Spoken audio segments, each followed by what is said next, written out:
अस्सलाम वालेकुम स्टूडेंट्स। तो welcome to my channel curriculum activities. हमने केमिस्ट्री 9 क्लास चैप्टर नंबर 1 के जो इम्पोर्टेंट क्वेश्चंस थे वो तो कर लिए थे।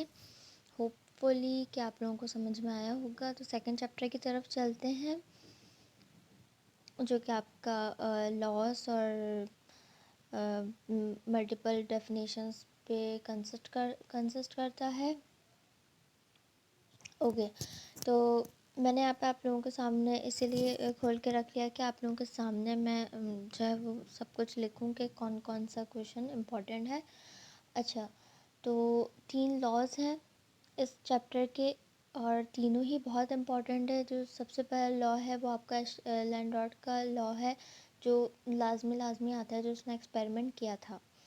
ठीक है, तो उसको आपने बुक से लेना है, बुक का मटेरियल यूज़ करना है। इसीलिए मैं बार बार हर वीडियो में यही प्रेफर करती हूँ आपको कि आप लोग ज़्यादा से ज़्यादा बुक का मटेरियल यूज़ करें अपने पेपर्स देने में। अच्छा, तो सेकंड थिंग क्या आ जाती है कि आपने ये तीनों लॉज, सबसे पहले मैं क्वेश्चन लिख देती हूँ।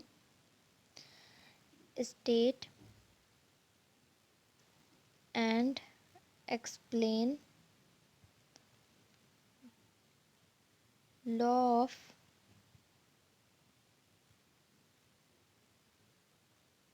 Conservation of mass.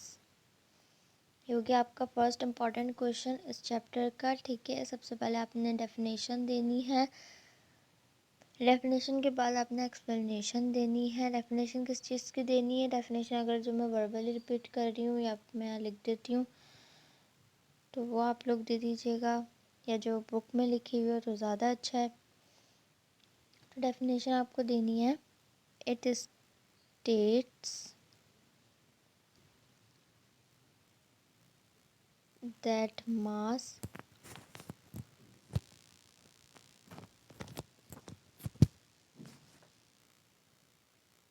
is neither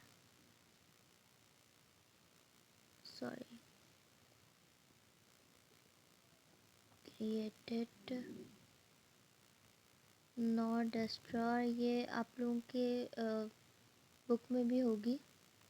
तो अगर बुक का ही मटेरियल लिखा हुआ हो जो मैं बोल रही हूँ तो वेल एंड गुड, वरना बुक से ही लीजिएगा।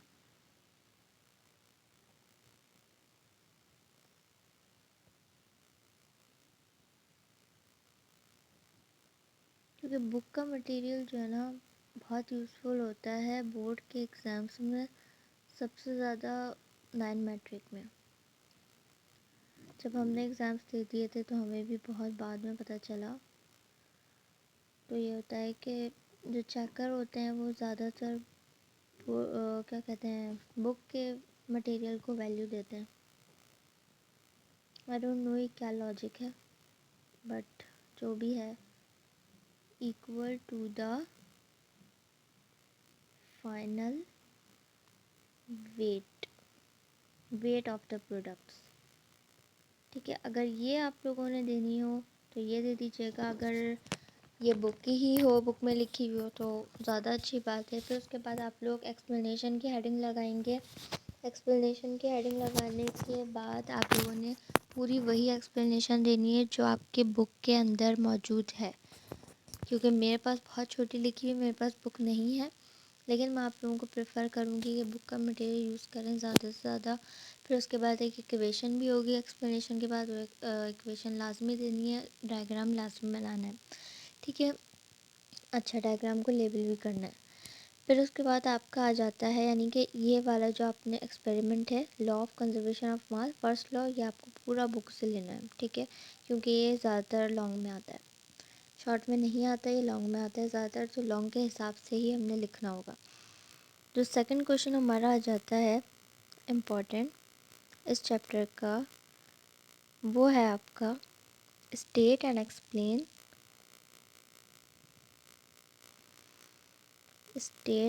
Explain law of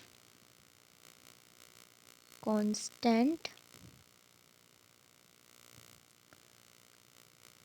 composition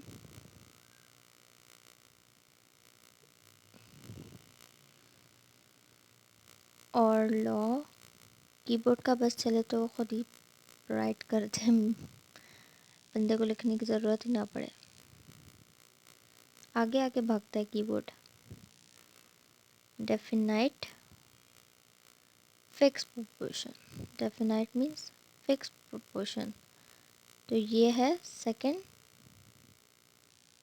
law.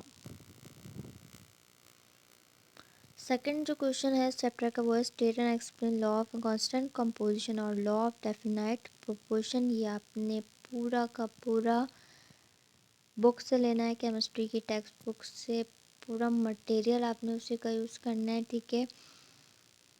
अच्छा, सेकंड लॉ ये हो गया, फिर उसके बाद आपने इसी तरह करना है कि इसमें भी कि सबसे पहले स्टेटमेंट की हेडिंग लगानी है, स्टेटमेंट आपकी बुक में मौजूद होगी, एक्सप्लेनेशन भी बुक में मौजूद होगी, ठीक है।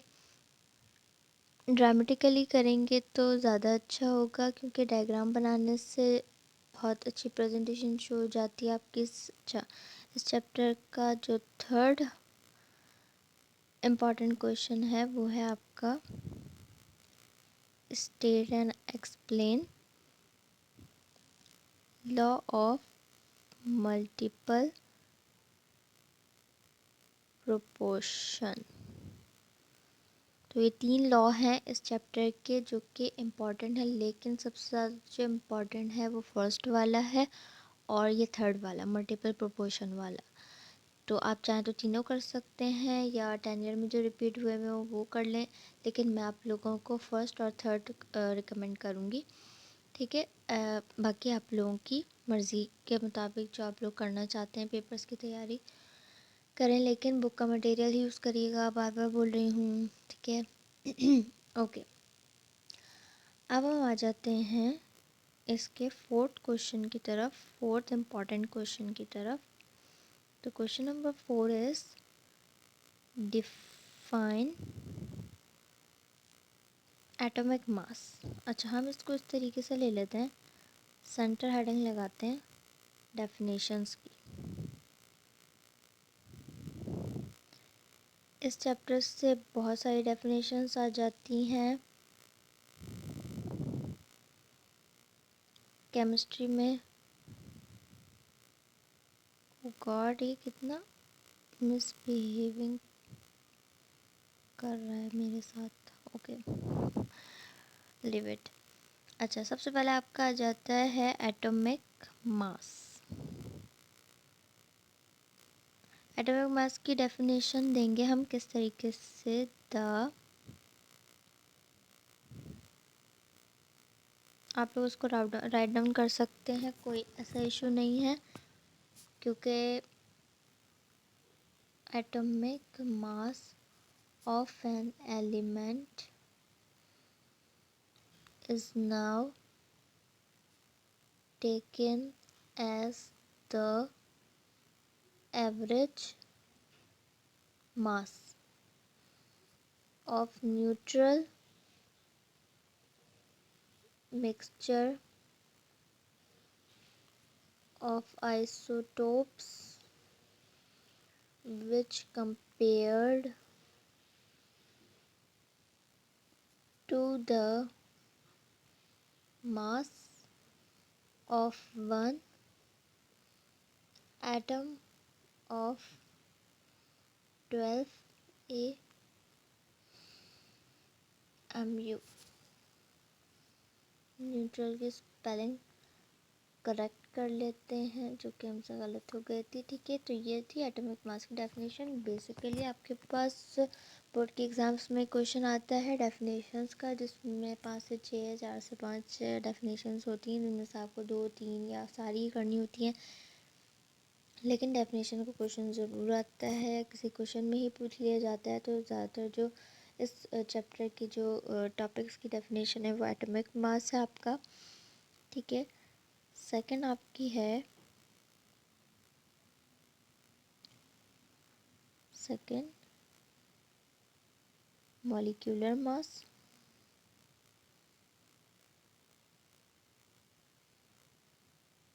इसमें कोई चॉइस नहीं है, ये सारी करिएगा आप लोग।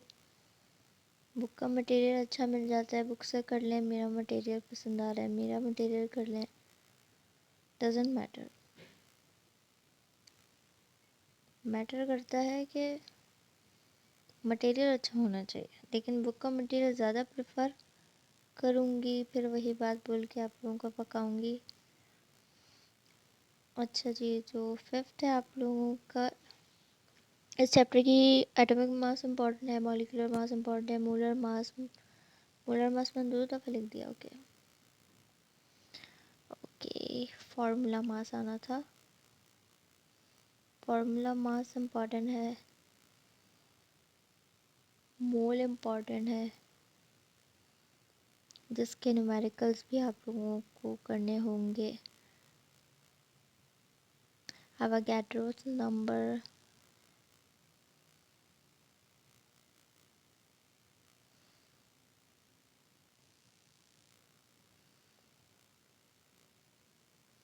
ये इम्पोर्टेंट है आपका। 6 हो गई। 7 पे आप आ जाइए, एम्पेरिकल फार्मूला। या तो वो आपसे पूछ लेते हैं या आपको चॉइस में दे देते हैं कि आप खुद कर लीजिए, लेकिन बेहतर यही होता है कि आप सारी याद कर लें, ताकि कोई भी आ जाए या वो खुद से भी पूछ लें तो आप लोगों को आता हो, कहीं आप लोग फंसे ना, मार्क्स ना कटे। क्योंकि डेफिनेशन से एक ऐसी चीज़ होती है कि आप लोग मार्क्स आसानी से उठा सकते हैं। तो कितनी हो गई? 8 हुई हैं, जबकि यहाँ पर मेरे पास 11 है। मैंने क्या नहीं लिखा, मोल लिख लिया, मॉलिक्यूलर मास लिख लिया, molar mass, atomic mass, molecular mass, molar mass, और कौन सी है? Formula mass, mole, Avogadro's number, empirical formula, molecular formula. Okay, the and. तो ये 8 आप लोगों के पास, सॉरी 9 हो गई है इसको मिलाकर,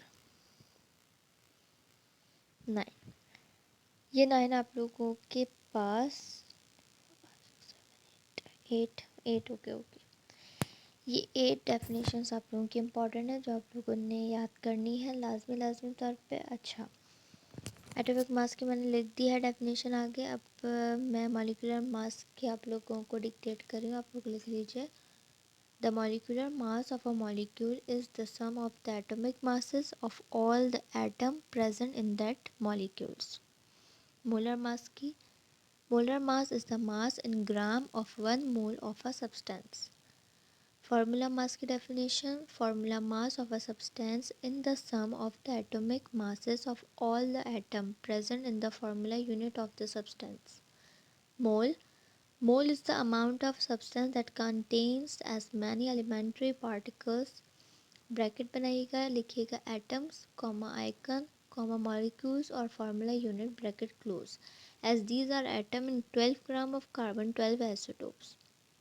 एवोगाड्रोस नंबर पे आ जाते हैं। तो Avogadro's number, the number of particles I.e, atoms, ions, molecules और formula unit in 1 mole of substances equal to 6.02 10 3। ठीक है, एवोगाड्रोस की वैल्यू है ये आप लोगों को बुक में मिल जाएगा। एम्पेरिकल फार्मूला पे आ जाते हैं। तो empirical formula is the formula which describe the smallest और the least ratio of the combining atoms of different elements present in a molecule. Molecular formula, the last one, the molecular formula shows that actual number of the combining atoms of all the elements present in a molecule and is always an integer multiple of empirical formula. ठीक है, dictate भी कर दी है। इसका question number हमारा कौन सा होगा? 4। इम्पॉर्टेंट क्वेश्चन 4 में आ जाते हैं हम, सॉरी 5, क्योंकि 4 आपका था डेफिनेशन का। तो इसका जो इम्पॉर्टेंट 5th क्वेश्चन है वो है chemical reactions. Define chemical reaction and write down its types, chemical reaction define करना है, उसकी टाइप्स लिखनी है, फिर उसको भी थोड़ा थोड़ा सा डिफाइन करना है। तो सबसे पहले क्या किस चीज़ की हेडिंग दे देंगे आप लोग, केमिकल रिएक्शन और केमिकल चेंजेस की हेडिंग देंगे, केमिकल रिएक्शन और केमिकल चेंजेस। ठीक है, दोनों में से कोई एक भी दे दीजिएगा। फिर उसके बाद आपने लिखना है एक line, any changes which alerts the composition of a substance is called a chemical changes. Book में भी मिल जाएगी, अगर बुक का मटेरियल मैं बोल रही हूँ तो ये लिख लीजिएगा, वरना बुक का मटेरियल ही लिखिएगा।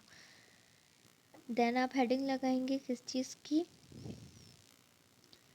ओके, हैशटैग लगाते हैं। फिर आपने हेडिंग लगानी है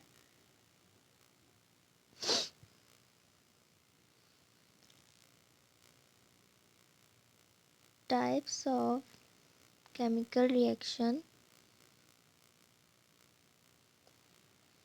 ओके। अच्छा, कितनी टाइप्स है इसकी, 5 टाइप्स हैं। नंबर 1 इज डिकम्पोजिशन,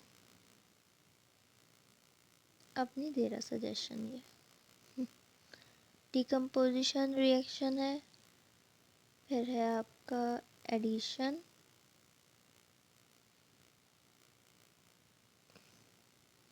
फिर सिंगल डिस्प्लेसमेंट,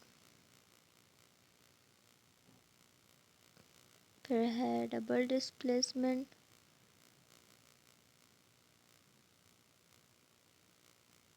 फिर है उसके बाद आपका कंबशन रिएक्शन, ओके। इस पे भी 2 लगा देते हैं, इस पे 3 लगा देते हैं, 4 and then 5 last one. Decomposition reaction, addition reaction, single displacement, double displacement और कंबशन रिएक्शन। डिकम्पोजिशन रिएक्शन को वर्बली मैं डिक्टेट कर देती हूँ, अगर आप लिखना चाहें तो लिख लीजिएगा। The reaction in which a chemical substance break down to form 2 or more simpler substances is called our decomposition reaction. Reaction requires some energy for decomposition. फिर इसकी एग्जाम्पल दे दीजिएगा। इस तरीके से सारी जो टाइप्स लिखवाई है उनको डिफाइन करके एग्जाम्पल ज़रूर दीजिएगा। बुक में भी इसी तरीके से लिखा हुआ और ये लाजमी और एक एक इक्वेशन इनके साथ है, वो भी ज़रूर दीजिएगा। इस तरीके से हुआ आपका क्वेश्चन नंबर 5 कंप्लीट। इस चैप्टर का इम्पॉर्टेंट क्वेश्चन लास्ट वाला उस पर आते हैं। तो state and explain law of reciprocal, जो हम लोग भूल गए थे। 4 लॉ हैं इसके, 3 पहले डिफाइन कर लिए थे, एक लास्ट में आ गया लॉ ऑफ रेसिप्रोकल प्रोपोर्शन। तो ये भी आप लोगों ने पूरा बुक से लेना है, बुक का मटेरियल यूज़ करना है। सबसे पहले हेडिंग उसमें स्टेटमेंट की लगेगी और फिर आपकी एक्सप्लेनेशन की लगेगी, ठीक है। तो यहाँ हुआ हमारा chapter number 2 complete, important complete होगा चैप्टर नंबर 2 के। सो होप आप लोगों को वीडियो पसंद आई हो, फीडबैक क्लास में दे दिया करें ताकि थोड़ी अप्रिसिएशन हो जाए, ओके। सो मिलते हैं नेक्स्ट वीडियो में, होप यू लाइक वीडियो। अल्लाह हाफ़िज़।